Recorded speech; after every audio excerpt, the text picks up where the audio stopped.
The story of Raila Amolo Odinga is a profound Kenyan tragedy, a tale of a man who seemed destined to lead his nation but never quite reached the summit. He was an enigma, a figure who embodied both the fierce spirit of opposition and the unifying grace of a statesman. For decades he was the central character in Kenya's political drama, a tireless fighter who sacrificed his freedom for the democratic ideals he so cherished. His life was a long and arduous journey, marked by immense personal suffering, near victories that slipped through his fingers, and an unwavering belief in a better future for his people. He was the perpetual Moses of Kenyan politics, always leading his people toward the promised land, but never stepping into it himself as president. This narrative is not just about a politician, it is about the very soul of a nation grappling with its identity, its divisions, and its aspirations. Raila's journey mirrors Kenya's own turbulent path, from a one-party state to a multi-party democracy, a path littered with betrayal, violence, and yet persistent hope. He was a man who could command the loyalty of millions, who could bring the country to a standstill with a single word, and who could also sit down with his fiercest rivals to pull the nation back from the brink of chaos. His supporters called him Baba, or Father, a term of deep affection and respect, seeing him as the patriarch of a modern, more just Kenya that was always just over the horizon. The ultimate tragedy of his life lies in this paradox. He was arguably the most influential politician of his generation, yet the presidency, the one prize he sought to enact his full vision, remained elusive. He fought and lost 5 presidential elections, each time by a narrow margin, leaving his followers heartbroken and the nation deeply polarized. These defeats were not just political losses, they were deeply personal wounds for the millions who saw their own hopes and dreams tied to his success. His passing on October 15, 2025, marked the end of an era, leaving behind a legacy that is as complex and debated as the man himself, a testament to a life dedicated to a struggle that was never fully won. Yet, to define his life solely by the presidential elections he lost would be a disservice to his immense contribution. Raila Odinga was more than a candidate. He was a movement.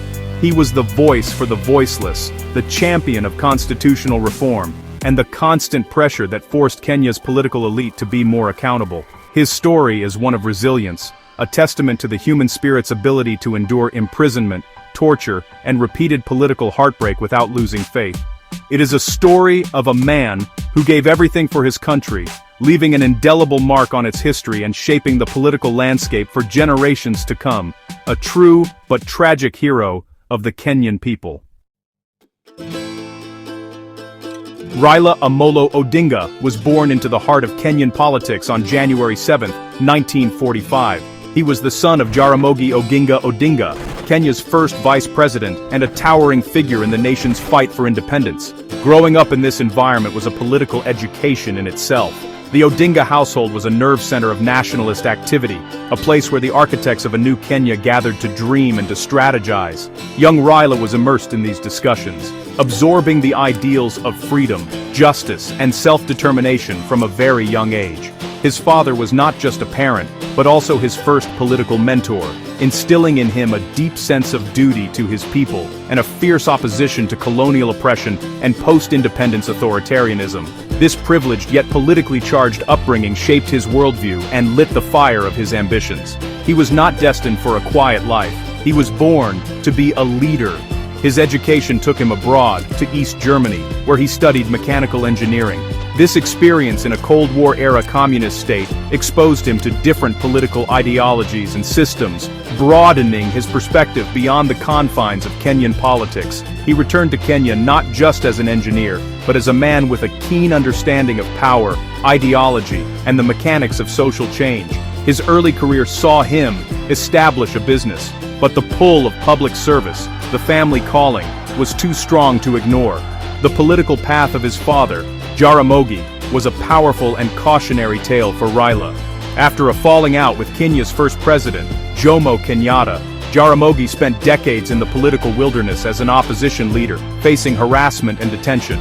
Raila witnessed firsthand the immense personal cost of challenging the established order. This experience did not deter him. Instead, it solidified his resolve. He understood that the fight for a truly democratic Kenya, the one his father had envisioned, was far from over. He inherited not only his father's political mantle, but also his unyielding spirit of defiance against injustice, a spirit that would define his own long and turbulent career. From these early days, the seeds of the man who would become Agwambo, the mysterious one, were sown. He learned the art of political mobilization from his father, the importance of ideology from his time in Europe, and the painful price of dissent from his family's own history. This unique combination of lived experience, intellectual training, and inherited legacy created a formidable political force. Raila was not just following in his father's footsteps, he was carving his own path, one that would take him through the darkest cells of detention and to the highest echelons of government, forever shaping the destiny of the nation his father helped to found.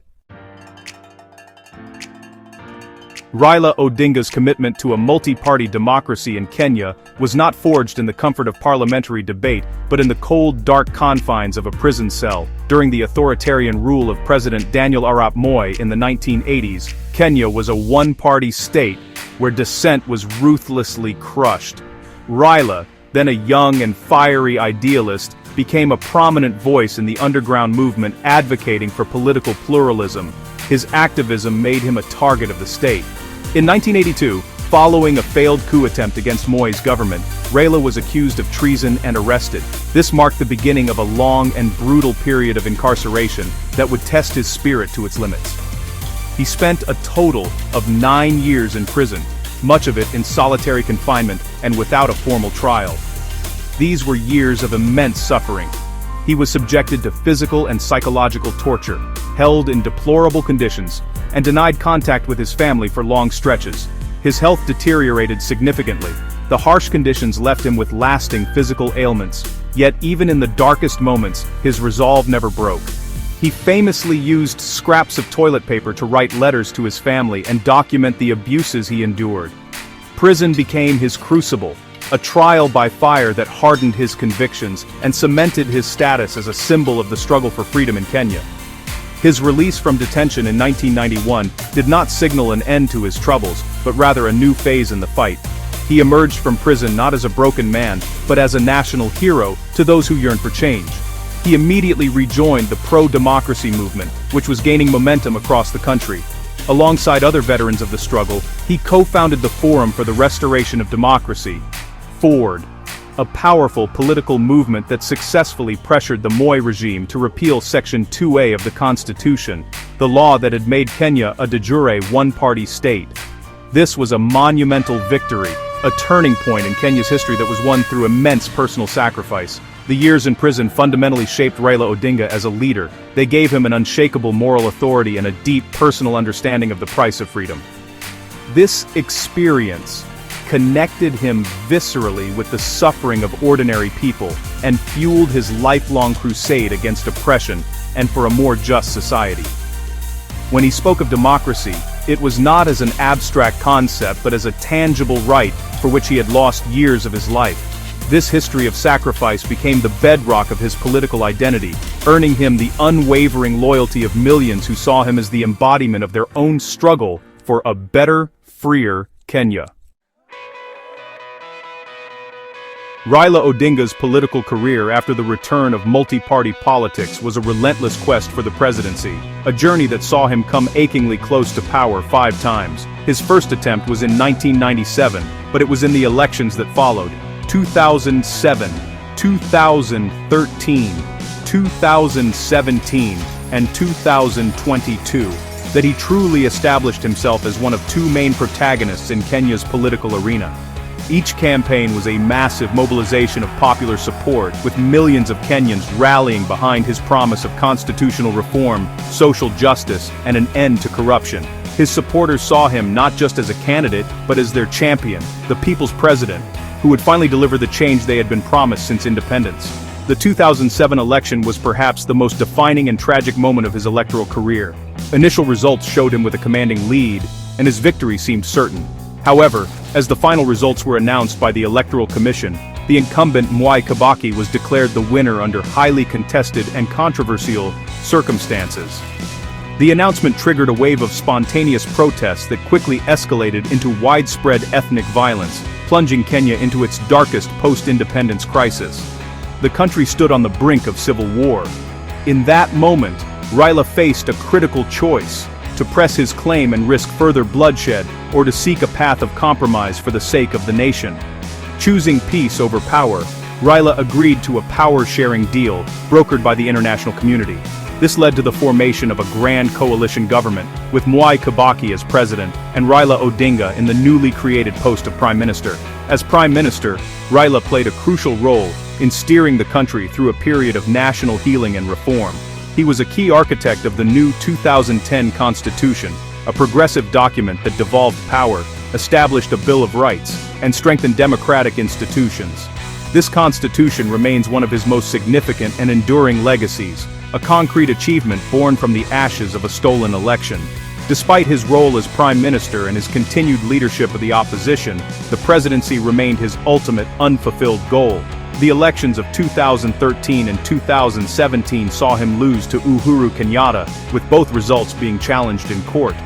In 2017, the Supreme Court made a historic ruling, nullifying the presidential election due to irregularities, a first in Africa. However, Raila boycotted the subsequent repeat election, claiming the system was still rigged against him. This cycle of contested elections and narrow defeats defined his political narrative, creating a legacy of a leader who won the hearts of many, but could never secure the official title.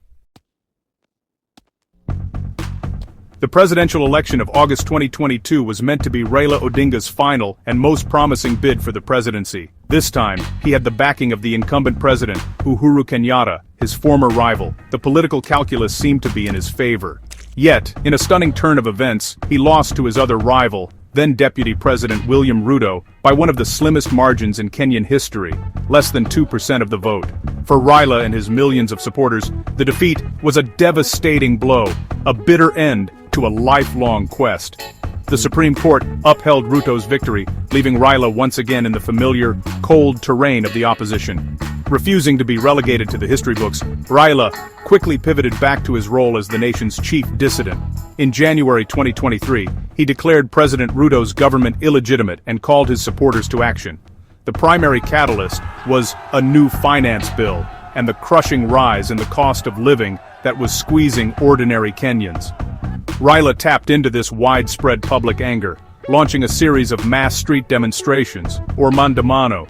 These protests, particularly those in March and July 2023, brought major cities, including Nairobi, to a standstill. He was back in his element, on the streets with the people, challenging the state and demanding economic justice for the poor. The government's response to the 2023 protests was swift and severe.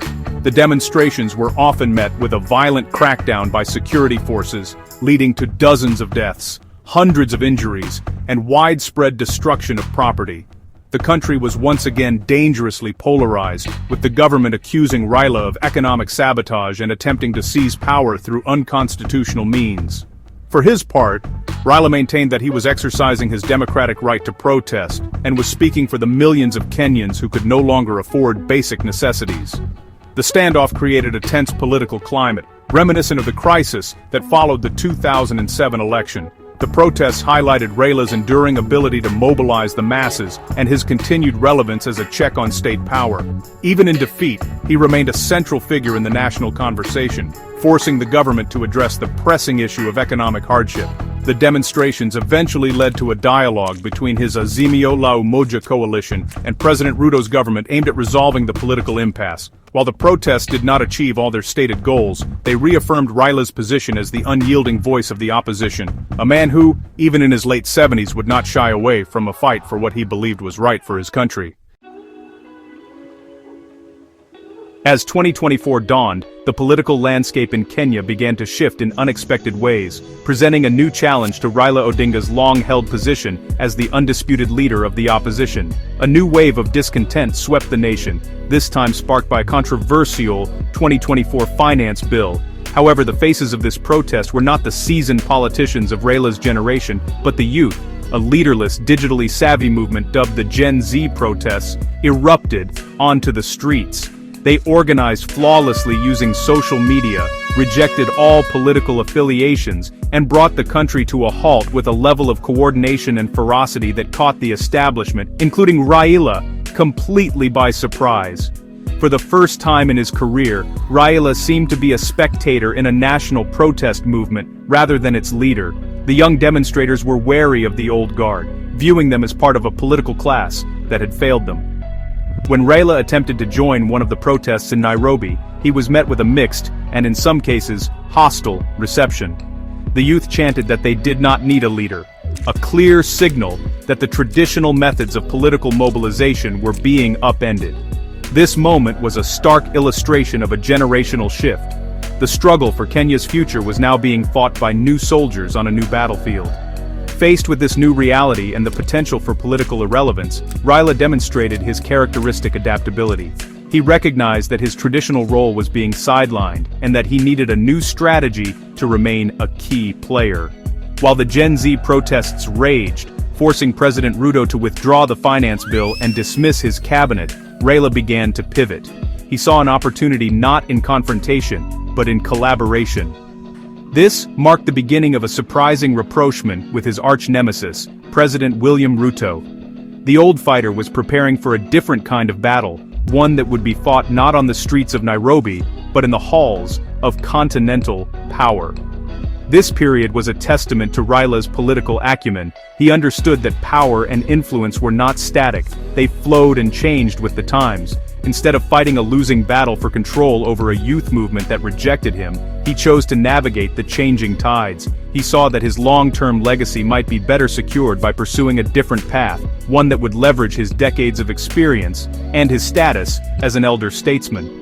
The unyielding spirit that had once led him to prison and to the front lines of street battles was now guiding him toward a final, ambitious act on the African stage.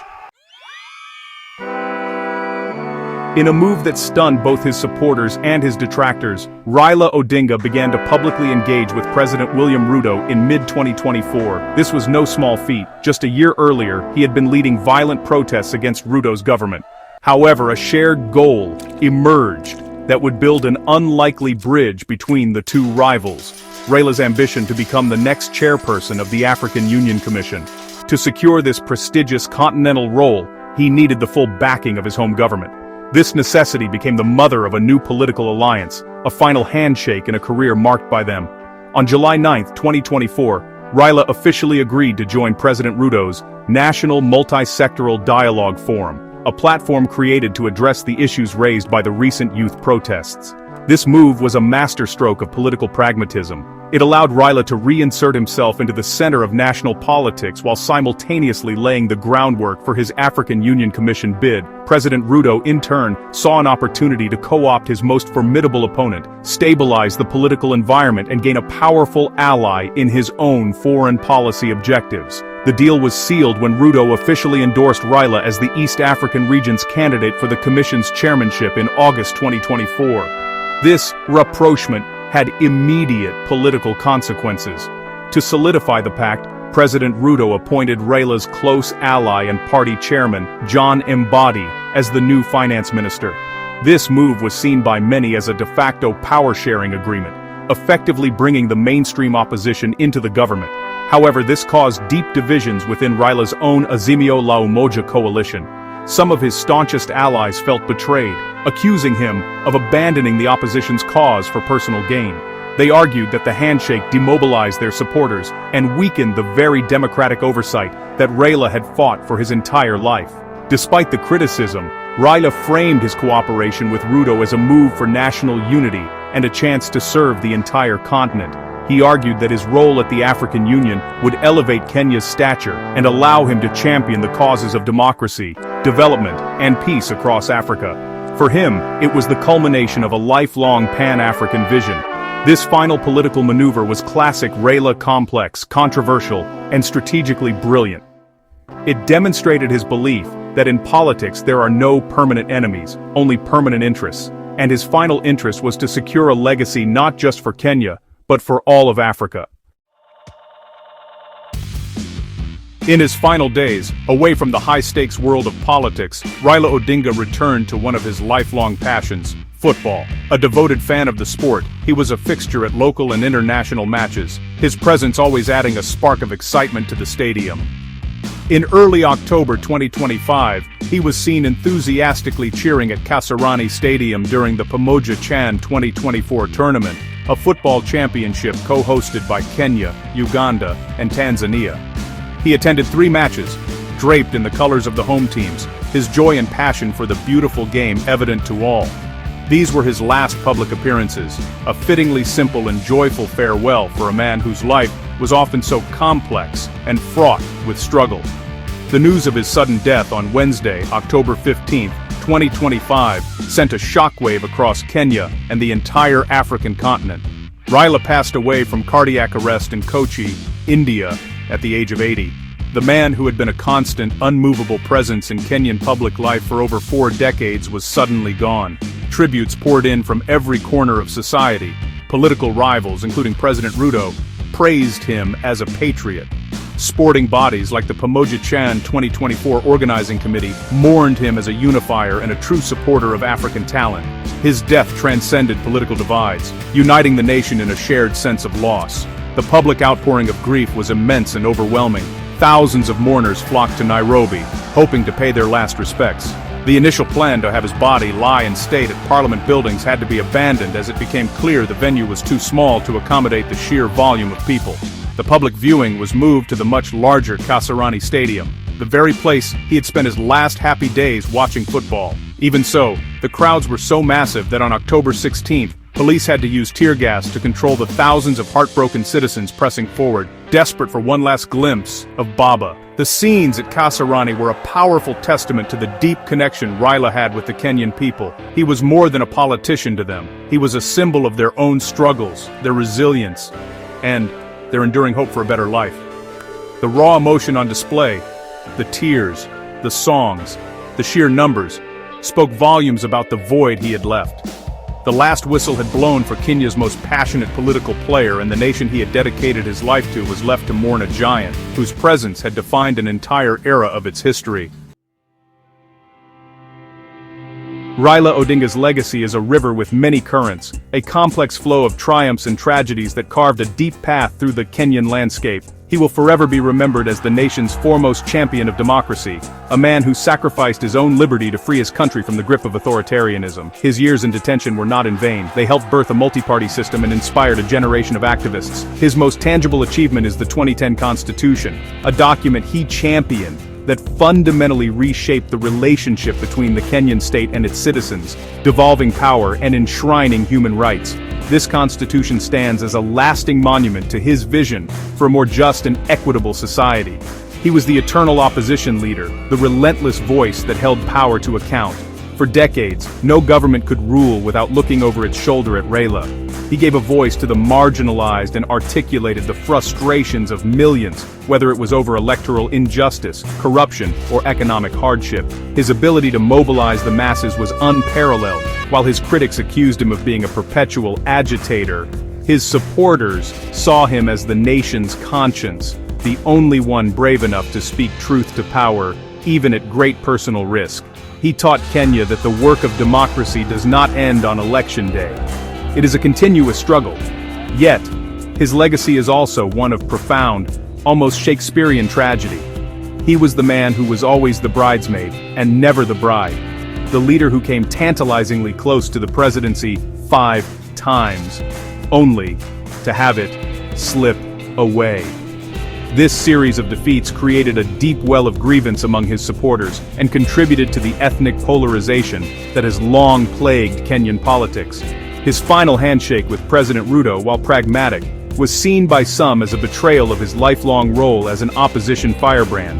His story is a poignant reminder that in politics, even the greatest fighters do not always win the ultimate prize. Ultimately, Raila Odinga's life was a testament to the power of resilience. He was knocked down time and time again, by imprisonment, by electoral defeat, by betrayal, but he always got back up. Rwandan President Paul Kagame rightly noted that his influence would be felt for generations. Raila, or Agwambo, was a force of nature, a river that shaped the very ground it flowed through. He may not have reached the presidential palace, but he built a home in the hearts of millions of Kenyans. His legacy is not written in the laws of victory, but in the enduring spirit of a people who, because of him, never stopped fighting for a better tomorrow.